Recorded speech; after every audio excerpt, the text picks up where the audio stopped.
Well, what is going on, YouTube? Welcome back to Therapeutic Edge. Thank you so much for joining me. I have something utterly ridiculous on the table. This is on loan from a friend of mine. This is the Rockstead Higo. And I've never really played with a Rockstead before. I got a friend that's got a couple of them. Let's get the ridiculousness out of the way first. This knife in this configuration, which is titanium liners, ZDP 189 blade, ironwood scales, is $1,190.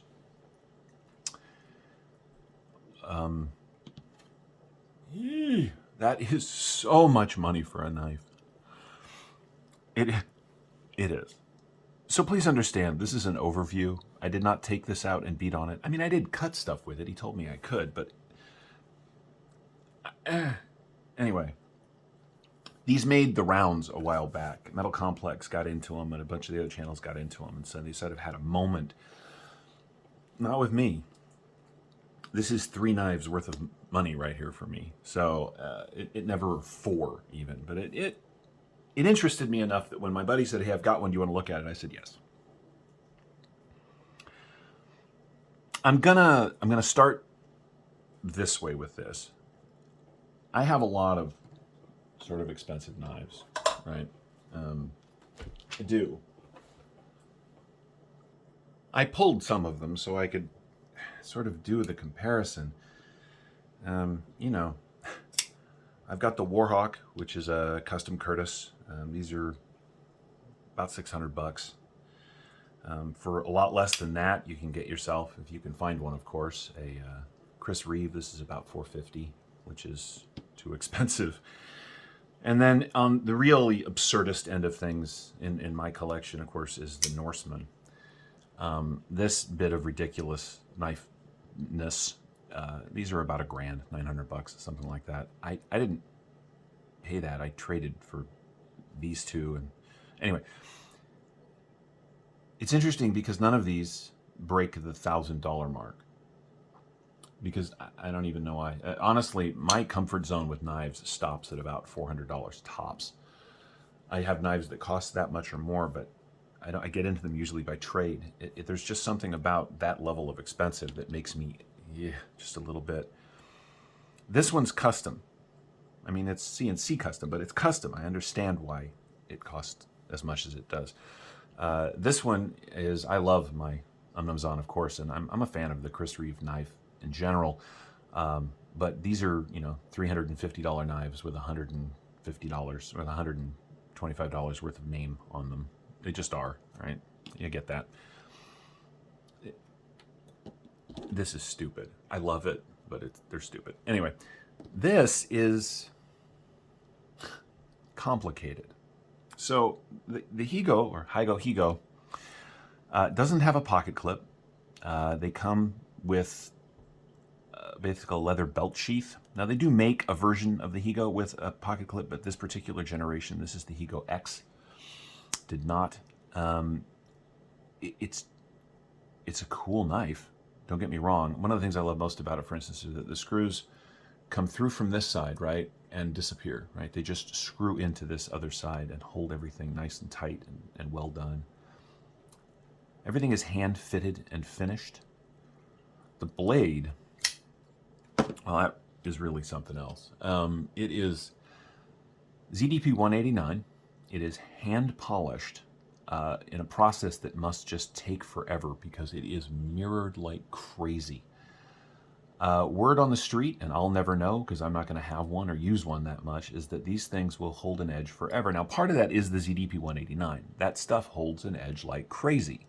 It's also not stainless. So one of the reasons I think that Rockstead does this super high fingerprint magnet of a polish is because it's easier to keep them sort of rust-free this way. The overall design on this thing is quite exquisite, really. Like I said, it's titanium liners that are super milled out on the inside. The ironwood is beautiful. It's got jimping in this really nice and super comfortable way. I think what I love most about this particular Rockstead is that the guy that owns it clearly carries and uses it because it's got schmutz on it and it's got scratches on it, and I think that's fantastic. It's a little too expensive for me. It's all of the little hand feature. Look at the milling on the inside of the lock bar relief. Can you guys see? Is that going to show up? Look at that. Just to give you a little grip, right? So, and then it's beautiful.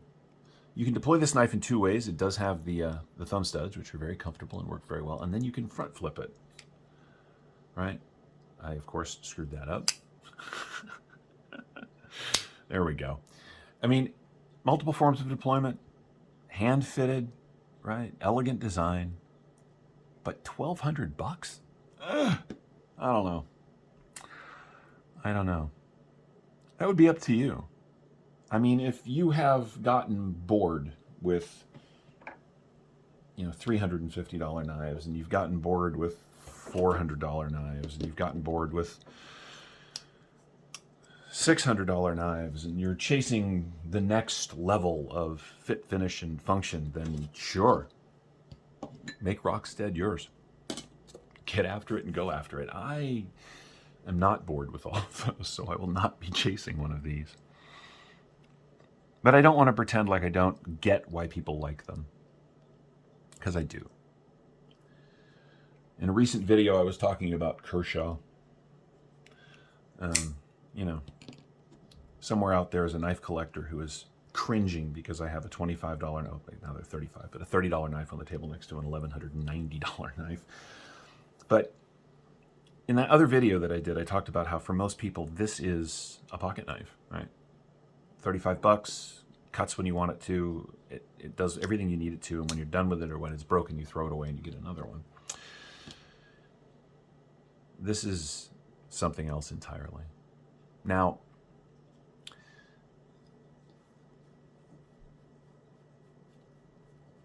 I don't know. Every once in a while, I just catch myself staring at it. The blade alone is just ridiculously cool. Would I recommend this knife? Absolutely not. I don't even recommend stuff like this. I think it's too much money. When people tell me that, they want to chase knives, I'm like, okay, but know what you're getting into. This is sort of like the knife to the nth degree situation, When you've had all of the Curtises and the Ariuses, and the Koenigs, and you've done all that, where do you go next? Because you've had all of the high-end collector stuff. Well, you go to Japan and you get yourself a $12,000 to $3,000 knife from Rockstead. I won't. But you can, and I think it's cool that they're out there. The fit and finish on this one, even after it has been used and carried, is exquisite. It is dead nuts lined up. The distance between the blade and the scales is minute. The way that they did the cutout on this side of the lock bar so that it would, so that it's not on the outside, it's in towards the blade, so it doesn't break up this line along here, is really nice. Every part of this knife is thoughtfully executed. It really is beautiful. Well, let's take a look at what you get specs-wise. We're going to do some size comparisons, and then we'll do the other specs. I've already had a bunch of stuff up on the table, but let's do... Okay. Well, here it is against our old friend, the Bug Out. This, of course, is a special edition of the Bug Out that belongs to Women Carry Knives. As you can see, the Higo is... Or Higo? I'm going to go with Higo. Is not much bigger, but a little bit bigger. You get very similar amount of cutting space on these two blades. Of course, this one is M390, which, as opposed to ZDP 189. Here it is against the full-size Presidio 2 from Benchmade. Right? The Higo is not bigger than that. This is a really wonderfully big knife. I love this thing. What else do we have on the table? For $140, you can get yourself a Hogue Deca in CPM 20 CV. So you could get 9 of these for the price of one of those if you were interested. And on the other end of the spectrum, if you want to spend $40, you can get yourself a Kershaw Cryo 2. Sorry, I'm being a little facetious because I think it's funny. The Rockstead is everything done beautifully. It is. All these other knives that I've shown you, everything else has got a little place where it could have been a little better here, it could have been a little better there. The Rockstead has none of that. It really doesn't. Every cut for the jimping is exactly the same. The spacing on the jimping on the blade is exactly the same. The bevels are perfect. Even the ironwood, which is milled, right? It's got this sort of, what do they call it, shadow box, where you can see the tie sticking up. The distance from the ironwood to the edge of the liner is exactly the same all the way around. Everything on this knife is perfect. And that, I think, is where the money comes in, right? With every little bit towards perfection that you go, even in mass production, right? Even in production, it costs a little more time and takes a little more time, and costs a little more money. And so you end up here. The more time somebody spends on a knife making it perfect, so when you get away from stuff like this, where the grind is uneven, the length of the blade, there's lots of little flaws in a $35 or $40 knife. There are some flaws, in a $350 knife. Little things like the edges of the micarta can be a little rough, or just little things like that. On all the Rocksteads I have ever held, none of that exists. I mean, I'm sure they're out there, but I've never seen it, which tells me that that's really where the money comes in. It's in the work to make them essentially perfect. If that's important to you, chase this. If it's not that important to you, don't. That's really the end of it. All right, so we've done some size comparisons. I've expressed to you how ridiculous and yet cool I think this thing is. Let's go ahead and do some specs. What do you get? You get 3 1/4 inches of cutting on 3 1/2 inches of ZDP 189.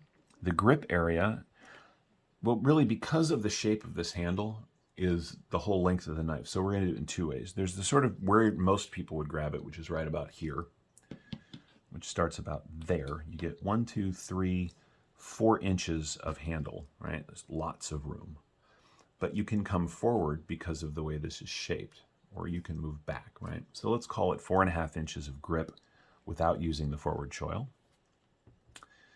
The knife overall, from tip to tail, is 8 1/8 overall. It's a nice full-size pocket knife, not too big, not too small. The closed profile, because no flipper and no pocket clip, so it doesn't really matter. It's not going to drop in your pocket. You can carry it like a traditional, I guess, but it's supposed to come with a leather slip, is just a little bit over an inch 1/8, right? It is thick. I do find that interesting. This knife is 15.7 millimeters through the thickest point, which is a little over 1/2 inch, 6/10 of an inch, right? It's not too bad. Blade stock, you get, way back here at the thickest portion, you get 3.17 millimeters of that ZDP 189, and the action is marvelous. But interestingly enough, because it's a zero grind, right? There's no secondary bevel along here, so you could strop this, but man, I wouldn't want to sharpen it. There's a lot of flat, so it is kind of an acute angle. It comes down and comes to the edge really quickly. Every time I touch it, I put fingerprints on it, which makes me crazy. You can send these back, apparently, to get sharpened for free, but shipping isn't, and it has to go back to Japan. So, but I suppose if you're dropping between 12 and 3 grand on a knife, a couple $100 in shipping to get it sharpened isn't really a big deal. Would be for me, but maybe it isn't for you. Closed length, if you're going to drop it in your pocket, is 4 3/4 inches. I love the jimping on the back, right through here. The only thing that's for is this. And you could definitely give somebody a little poke and move them along with this thing. I'm going to be as honest as I am about, oh, sorry, I'm shaking the table. As honest as I am about everything. I wanted to dislike this knife. I really did. I'm like, sure, loan it to me, but I'm not going to like it. It's too much money, and I'm going to go. But I've had a lot of high-end knives at this point. and I can see why it costs as much as it does. I can see why this costs as much as it does, and yet I still wrestle with how much this costs. This is a really, really great knife, but it's $450. Hang on a sec. Thank you, dog. Hola. It's about $450, whereas, well, what can we use by way of example? Let's do this one because this is even more so. This is the new Valor from Artisan. It is S35 VN. Well, this is S45, but you guys get the idea, right? These knives are not that different. They just aren't. Now, granted, this is hologram, but whatever. This is $450. This is about $200. Okay. So the distance between these two knives is narrow enough that the price for one of these makes me go, ugh, just a little bit. But this, there's just something about it. Anyway, this is the Rockstead Higo X. It is made in Japan. It is ZDP 189. It is titanium liners. It is ironwood scales. It is a liner lock, and we're locked up at about 65%. It is very comfortable to hold. I imagine it would be remarkable to use on a daily basis, but I'm not going to do it. We're going to weigh it real quick before I let you guys go. I would love to hear, if you're still here with me after 16 minutes of me rambling on about this thing, I would love to hear your thoughts in the comments. What do you think about Rockstead knives? 4.8 ounces. Well, it's because it's got reasonably thick tie liners and these ironwood scales. It's not that light, though. What do you think? Where do you guys land in the $1,000 to $3,000 pocket knife reality? I stated a minute ago that I wanted to come into this and I was sure I was going to hate this knife, but I don't. And it's because I guess I understand why it ends up costing so much. I kind of get how that happens with this one. Would I own one? No. Nope. I wouldn't do it. And I wouldn't do it because, you know, I drop my stuff still, you know. I mean, I've dropped my Norseman. It makes me cringe, but if I lose one of these or one of my more collector-y knives or, you know, even this thing, if I lose one of these, I'm going to be sad, but I'm not going to be devastated. If I invested in a Rockstead, for me, at the reality of my life, it is such an enormous bit of change that if something was to happen to it, it would just wreck my whole week. And so that is why I would not chase one. But if you live in a different reality than I do, if $1,200 is not the end of the world level of money, and you think you want one, go find one, because there really is nothing else like it. Thank you, Tyler, for the opportunity to look at this. I really appreciate you, man. It is one hell of a knife. And that's where we're going to wrap it up. This is the Rockstead Higo X. It is a phenomenal bit of art brought to life as a knife. I hope you've enjoyed this look at it. I will post links in the description where you can find these if you're so interested. If you have any questions about this, please ask down in the comments. And of course, I want to hear what you think. Let me know where you fall in the really expensive knife discussion. I am curious. And on that note, have a great rest of your day. Thanks for watching.